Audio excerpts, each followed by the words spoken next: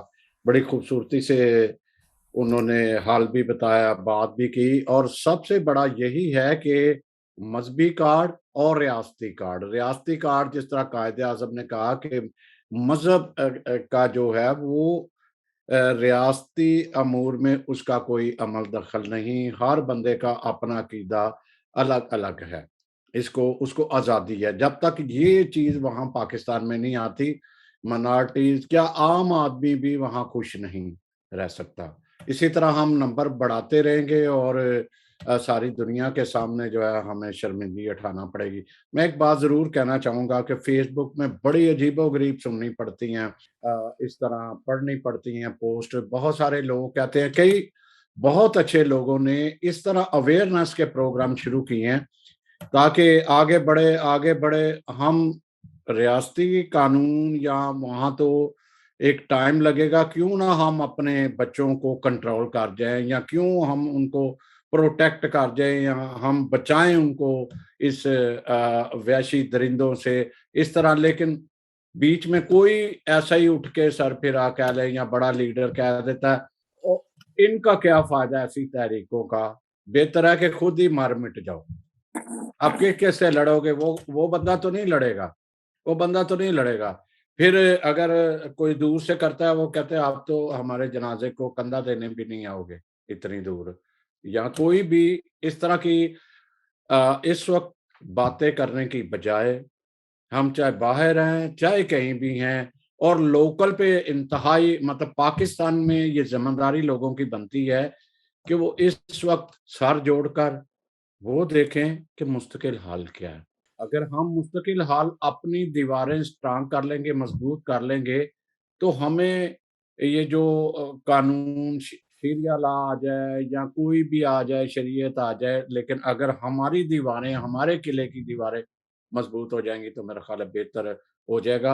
اور آپ سب کا ایک دفعہ پھر شکریہ ادا کرتے ہیں. پھر ہم لے کے آئیں گے کوئی اسی طرح کا حل، تاکہ جو ہے ہم اویئر کریں اپنی کمیونٹی کو. اپنا خیال رکھیے گا اور اپنے گھر کا خیال رکھیے گا. سب سے پہلے اپنی ذمہ داری بنتی ہے، میں اپنا دھیان رکھوں، اپنے گھر کا دھیان رکھوں، اپنے محلے گلی، اور اس طرح پھر ریاست کی طرف جاتے ہیں. تو خدا آپ سب کو برکت دے اور ہماری مشکلیں آسان کریں. بہت شکریہ. Thank you.